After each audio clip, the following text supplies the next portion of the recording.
Africa के जंगल में एक टुनटुनी नाम की चिड़िया अकेले ही अपने बरगद के पेड़ पर अपने छोटे से घोंसले में रहती थी। टुनटुनी चिड़िया के पति का हाल ही में एक दुर्घटना में निधन हो गया था। तब से टुनटुनी चिड़िया अकेले ही अपना जीवन बसर कर रही थी। टुनटुनी चिड़िया ने अपने घोंसले में 3 अंडे दे रखे थे। उसका घोंसला इतना छोटा था कि उसके 3 अंडे रखने के बाद घोंसले में एक चींटी के बैठने की भी जगह नहीं रहती थी। इसलिए चिड़िया हर समय घोंसले के बाहरी डाली पर बैठा करती थी, यहाँ तक कि उसी डाली पर सोया भी करती थी।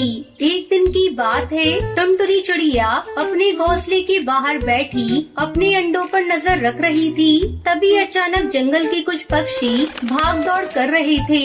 ये देखकर टुनटुनी चिड़िया हरिया काका को आवाज लगाती है। अरे हरिया काका, ओ हरिया काका। अरे अरे चिड़िया बहन, अरे आप यहाँ क्यों बैठी हो? अरे अपने अंडे को लेके भागो यहाँ से। क्या काका, क्या हो गया? अरे चिड़िया बहन, हमारे जंगल में बहुत खतरनाक बाज घुस आया है और वो पक्षियों के अंडे और उनके बच्चों को खा रहा है। इसलिए हम सब अपने बच्चों को लेकर इस जंगल से भाग रहे हैं। आप भी अपने अंडों को लेकर यहाँ से भाग जाइए। इतना कहकर हरिया काका अपने बेटे को लेकर वहाँ से उड़ जाता है। ये बात सुनकर टुनटुनी चिड़िया घबरा जाती है। अरे बाप रे, मेरे 3 अंडे हैं। अब मैं क्या करूं? मैं एक साथ 3 अंडों को नहीं ले जा सकती। क्या करूं? टुनटुनी चिड़िया बहुत परेशान हो जाती है। उसे कुछ भी समझ में नहीं आ रहा था कि कैसे अपने अंडों को उस बाज से बचाए। तभी टुनटुनी चिड़िया की नजर उसी बरगद के पेड़ के पत्तों पर पड़ती है, जिसके बाद टुनटुनी चिड़िया एक एक करके कई सारे पत्ते तोड़कर अपने घोंसले और अपने अंडों को उन पत्तों से छुपा देती है। अब मेरे अंडे वो बाज नहीं देख पाएगा। तभी वो बाज वहाँ आ जाता है। टुनटुनी चिड़िया उस बाज को देखकर पेड़ की डाली के पीछे छुप जाती है। बाज उसी डाली पर आकर बैठ जाता है जहाँ टुनटुनी चिड़िया के अंडे घोंसले में पड़े हुए थे। अरे बाप रे, ये बाज तो मेरे घोंसले के पास ही आकर बैठ गया। अगर इसने मेरे घोंसले को देख लिया तो ये मेरे 3 अंडों को खा जाएगा। इस जंगल के हर पक्षी के अंडे को खा जाऊंगा। तभी बाज की नजर उन पत्तों पर पड़ती है जहाँ टुनटुनी चिड़िया का घोंसला था। अरे ये इतने सारे पत्ते यहाँ कैसे? चलो मैं देखता हूँ क्या है इसके नीचे। बाज वहाँ आ जाता है और सारे पत्तों को हटाता है। वो पत्तों को जैसे ही हटाता है, वहाँ घोंसले में टुनटुनी चिड़िया के 3 अंडे पड़े हुए थे। ये देखकर बाज बहुत खुश हो जाता है। अरे वाह, यहाँ तो 3 अंडे हैं। तभी टुनटुनी चिड़िया तेजी से उड़कर वहाँ आती है। अरे बाज भाई, आप ये क्या कर रहे हो? मैं इन 3 अंडों को खाने जा रहा हूँ। अरे नहीं नहीं बाज भाई, आप ऐसा मत करना, वरना आपका पेट खराब हो जाएगा। अरे वाह, इन अंडों को खाने पर मेरा पेट खराब हो जाएगा। फिर तो मैं इन अंडों को जरूर खाऊंगा। लगता है ये बाज पागल है, इसे हर बात उल्टी समझ आती है। अरे बाज भाई, ये जादुई अंडे हैं। क्या जादुई अंडे हैं? हाँ बाज भाई, ये अनजान पक्षी का घोंसला है। उसने इस घोंसले में अंडा दिया था और पता नहीं फिर वो कहाँ चला गया।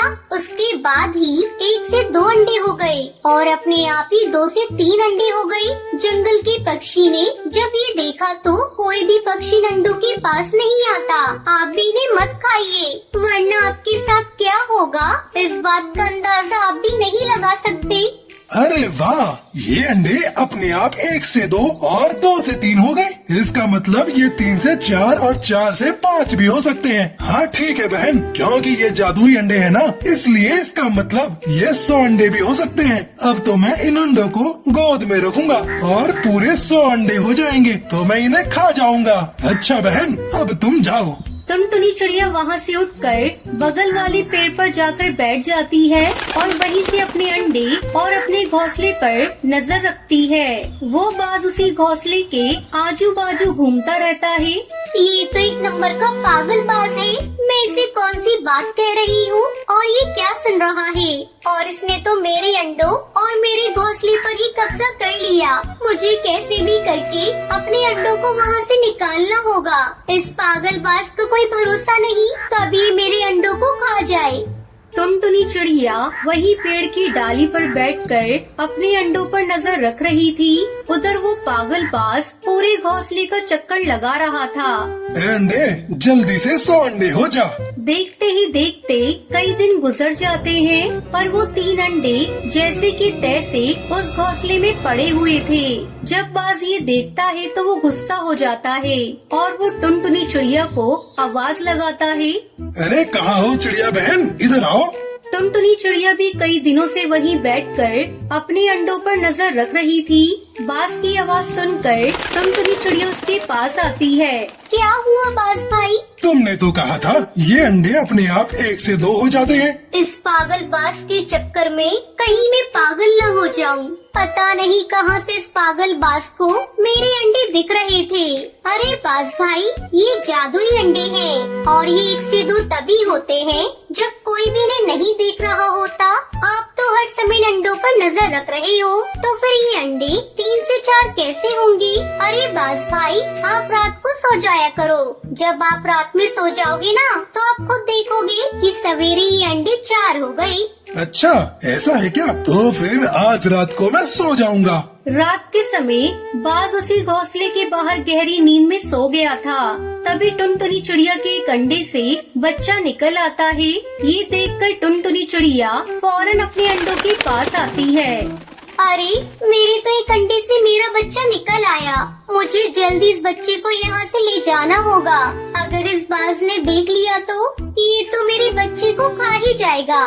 टुनटुनी चिड़िया का बच्चा जैसे ही आवाज करने लगता है तो टुनटुनी चिड़िया अपने पैरों से अपने बच्चे को छुपाकर वहाँ से लेकर दूसरे पेड़ पर आ जाती है।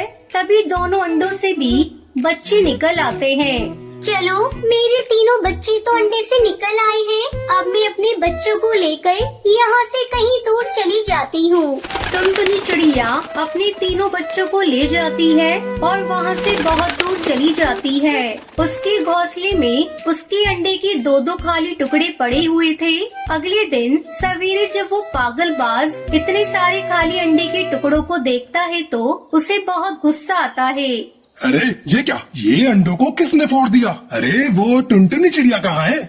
टुनटुनी चिड़िया पागलबाज को पागल बनाकर वहाँ से बहुत दूर चली गई और अपने बच्चों के साथ खुशी खुशी रहने लगती है। जंगल में एक पेड़ पर रानी चिड़िया का घोंसला था। एक दिन कहीं से एक कौवा उड़ता हुआ आया और चिड़िया के घोंसले के पास बैठ गया। उसने चिड़िया से प्यार से बातें की और दोनों में दोस्ती हो गई। उस दिन के बाद से कौवा रोज रानी चिड़िया से मिलने आने लगा। दोनों ढेर सारी बातें करते और एक दूसरे के साथ टाइम बिताते थे। कई बार खाने की तलाश में भी साथ साथ जाते थे। एक दिन कौवा और चिड़िया खाने की तलाश में निकले। उड़ते उड़ते वो एक गांव में पहुँचे। वहाँ एक घर के आंगन में चटाई पर मिर्चें सूख रही थी। जब कौवे की नजर लाल मिर्च पर पड़ी, वो चिड़िया से बोला, देखो देखो लाल मिर्च। दोनों नीचे चटाई के पास आकर बैठ गए। चिड़िया बोली, चलो एक कंपटीशन करते हैं, देखे कौन ज्यादा मिर्चें खा पाता है। ठीक है, लेकिन जो जीता वो दूसरे को खा जाएगा। कौवा कंपटीशन के लिए तैयार हो गया। चिड़िया ने सोचा कौवा मजाक कर रहा है,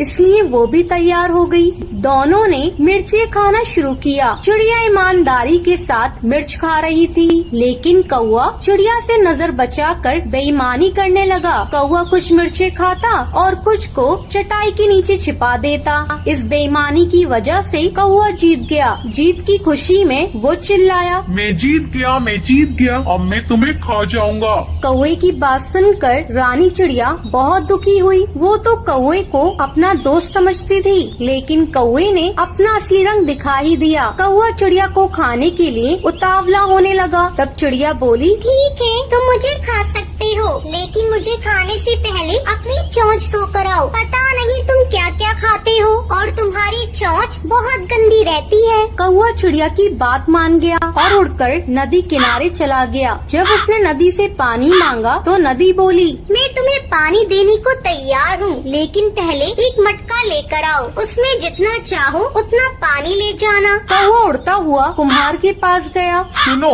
मेरे लिए एक अच्छा सा मटका बनाओ। कुम्हार बोला, मैं तुम्हारे लिए मटका बना दूंगा, लेकिन उसके लिए मुझे मिट्टी की जरूरत होगी। अभी मेरे पास मिट्टी नहीं है, मुझे थोड़ी मिट्टी ला कर दो। कौवा उड़ता हुआ खेत में पहुंचा और अपनी चोंच से मिट्टी खोदने लगा। तभी धरती बोली, पूरी दुनिया जानती है तुम कूड़ा और गंदगी खाते हो। मैं अपनी मिट्टी पर तुम्हें चोंच नहीं मारने दूंगी। अगर तुम्हें मिट्टी चाहिए तो फावड़ा लेकर आओ। कौवा लोहार के पास गया और उससे बोला, मुझे एक फावड़ा बना कर दो। लोहार बोला, अगर तुम्हें फावड़ा चाहिए तो मुझे आग ला कर दो। कौवा पास में एक किसान के घर गया। वहाँ किसान की पत्नी खाना बना रही थी। कौवा उससे बोला, मुझे आग चाहिए। किसान की पत्नी ने चूल्हे में जलती हुई एक लकड़ी निकाल कर कौवे की चोंच पर रख दी। आग की चपटे उसके पंखों पर लग गई। कुछ ही देर में कौवा जलकर राख हो गया। तो इस तरह कौवे को अपनी धोखे की सजा मिल जाती है। तो ये थी आज की कहानी। अगर आपको ये कहानी पसंद आई हो तो इसे लाइक और ऐसी कहानियाँ देखने के लिए मेरे चैनल को सब्सक्राइब करना ना भूलें।